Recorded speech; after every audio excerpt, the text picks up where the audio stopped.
શ્રી શિવાય નમસ્તુ મિત્રો, તમને શ્રાવણ મહિનાની બહુ જ શુભેચ્છા અને બહુ જ અભિનંદન। અત્યારે શ્રાવણ મહિનો ચાલી રહ્યો છે। તમારે શિવજીના મંદિરે અવશ્ય મુલાકાત દર્શન લેવી, ત્યાં જઈને ભગવાનની મંદિરમાં હાજરી તમારે લગાવી અને ભગવાનને થઈ શકે તો એટલા મંત્ર જાપ કરવાના। ત્યાં બેસીને તમે ભગવાનના મંદિરમાં જાપ કરો અને ભગવાનનું જલાભિષેક કરો। મિત્રો, આ જલાભિષેક કરવામાં કયા કયા દ્રવ્યની જરૂર પડે છે તેના વિશે આજે આપણે વાત કરીશું। તમારા મૂલાંક પ્રમાણે, તમારા મૂલાંક જો 4 હોય, 5 હોય કે 6 હોય, આપણે પાછલી વિડીયોમાં 1, 2 અને 3 મૂલાંકના વ્યક્તિઓ કઈ રીતે ભગવાન શિવજીની ઉપાસના કરે, કયા મંત્રનો જાપ કરે અને કયા દ્રવ્યનું સમર્પણ કરે તો એમને કયા લાભ થશે અને કઈ ચિંતા દૂર થશે એનો વિસ્તૃત એક વિડીયો બનાવ્યો છે। એ વિડીયોની લિંક તમને આ વિડીયોની ડિસ્ક્રિપ્શનમાં પ્રાપ્ત થશે। તો મિત્રો, આજે આપણે વાત કરીશું 4, 5 અને 6 મૂલાંક માટે। તો સૌ પ્રથમ વાત કરીએ 4 મૂલાંક। તો મિત્રો, મૂલાંક 4નો સંબંધ રાહુ ગ્રહ સાથે છે, માટે શ્રાવણ મહિનામાં શિવ અભિષેક 4 વાળા મૂલાંક કેવી રીતે કરશે? શ્રદ્ધા, નિયમ, અભિષેક એ શિવ કૃપાને જીવનમાં પ્રગતિનું સાધન છે। મૂલાંક 4 એટલે જન્મ તારીખ તમારી 4, 13, 22 અથવા 31 હોય તો 4 મૂલાંક થશે। હવે તમારે અભિષેકમાં શું દ્રવ્ય ચડાવવા? શુદ્ધ જળ, ગંગાજળ, કાચું દૂધ, દહીં, મધ, ઘી, ખાંડ, પંચામૃત બનાવીને ચડાવી શકો છો। બીલીપત્ર, બેલપત્ર ચડાવો, ચંદન, સફેદ ચંદન, ધતુરો અને આંકડાના ફૂલ ખાસ ચડાવવા, ભાંગના પાન, અક્ષત ચોખા, સફેદ ફૂલ, કાળા તલ ને કપૂર અને ધૂપ કરો, જેથી કરીને તમારા દ્રવ્ય પૂરું થાય અને ભગવાનની ઉપાસના કરવામાં તમને બહુ જ ફળ પ્રાપ્ત થાય। આ દ્રવ્ય ચડાવતા સમર્પણ કરતા કયા મંત્રોનો બોલવા? ઓમ નમઃ શિવાય ના 108 વાર જાપ કરવા, ઓમ રોમ રાહવે નમઃના જાપ કરો અને શક્ય હોય તો મહામૃત્યુંજય મંત્રના જાપ કરો। હવે એનાથી તમને શું લાભ થશે? બુદ્ધિ, એકાગ્રતા અને નિર્ણય શક્તિમાં વધારો થાય છે, નવી તકો અને પ્રગતિના માર્ગો મળે છે, કારકિર્દી અને વ્યવસાયિક પ્રગતિ માટે મદદ મળે છે, માન સન્માન અને પ્રતિષ્ઠાને વધારો થાય છે, આર્થિક સ્થિતિમાં સુધાર અને સ્થિરતા આવે છે અને જીવનમાં સુખ સમૃદ્ધિ વધે છે, પારિવારિક અને સંબંધોમાં શાંતિ તથા સુખ મેળ વધે છે, આધ્યાત્મિક શાંતિ, ભક્તિ અને આત્મવિશ્વાસ વધે છે।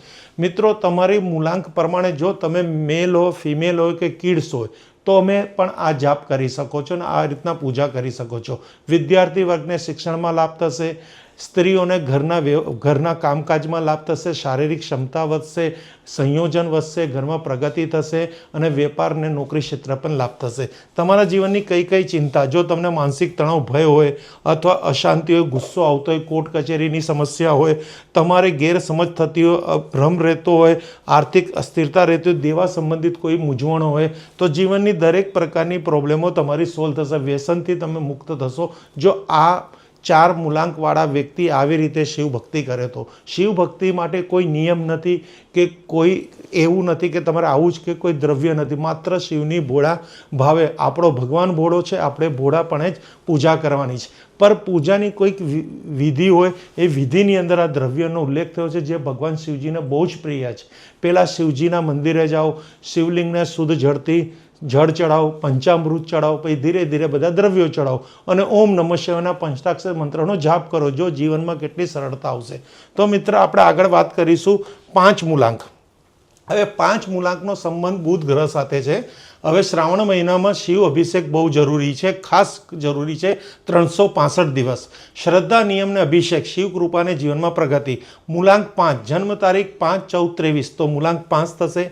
અભિષેકમાં શું દ્રવ્ય ચડાવવા? શુદ્ધ જળ, ગંગાજળ, કાચું દૂધ, દહીં, મધ, ઘી, ખાંડ, પંચામૃત તૈયાર કરો, બીલીપત્ર, બેલપત્ર, સફેદ ચંદન લો, સફેદ ફૂલ, સફેદ અર્કના ફૂલ જે શિવને બહુ પ્રિય છે, કમળ અથવા સફેદ ફૂલ, કમળ પણ બહુ પ્રિય છે, મોગરાના ફૂલ, તુલસીના પાન પૂજામાં લો, અક્ષત ચોખા ચડાવો, ઇલાયચી અને લવિંગ રાખો, ખાંડ અને ફળનો નૈવેદ્ય કરો, કપૂર અને ધૂપ કરો, જેથી કરીને ભગવાનની પ્રસન્નતામાં બમણો વધારો થાય।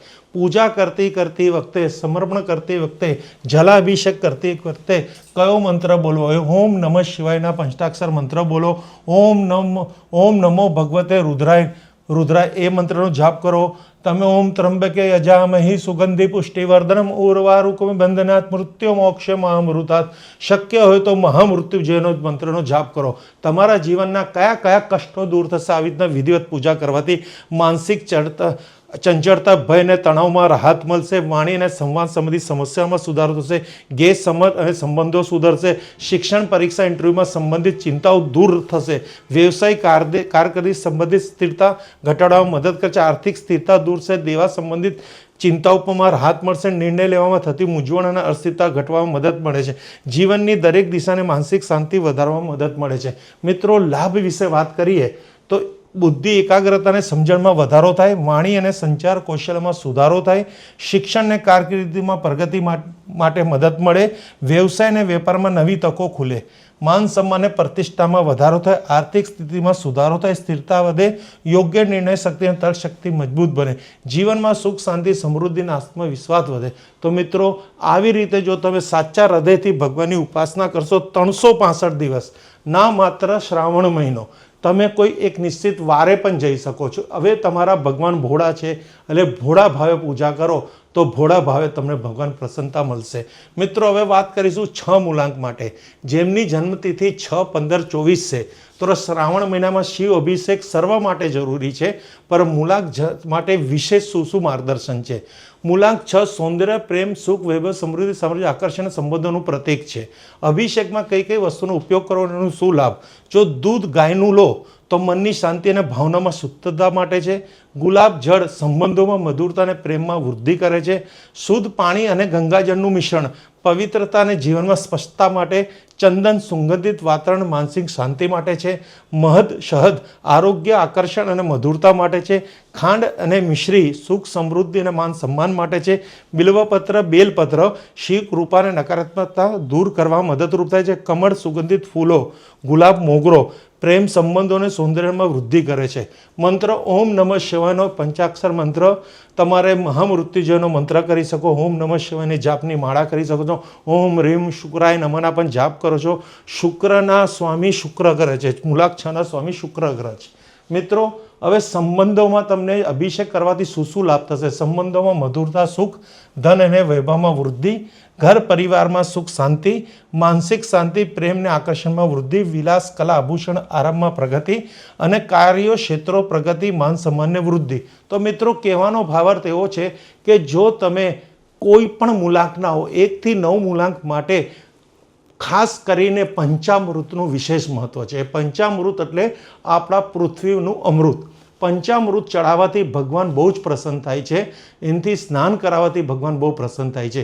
એટલે જ્યારે તમે શિવલિંગ મંદિરમાં જાઓ તો સૌ પ્રથમ શિવલિંગના દર્શન કરો, મંત્રના જાપ કરો અને પછી તમારી ક્રિયા કરો. હવે ક્રિયામાં અભિષેક કરવામાં પહેલાં જલથી શિવલિંગને ચડાવો અને પછી પંચામૃત ચડાવો, પછી બધા દ્રવ્યો સમર્પિત કરો અને તમારી જાતને સમર્પિત કરો અને પંચાક્ષર મંત્ર ઓમ નમઃ શિવાય આના જાપ કરતા રહો. તમારી સાસે સાસે આ જાપ ચાલતા રહે. જો જીવનમાં તમને કેટલું ફળ પ્રાપ્ત થાય છે. હર હર મહાદેવ, હર હર મહાદેવ, હર હર મહાદેવ.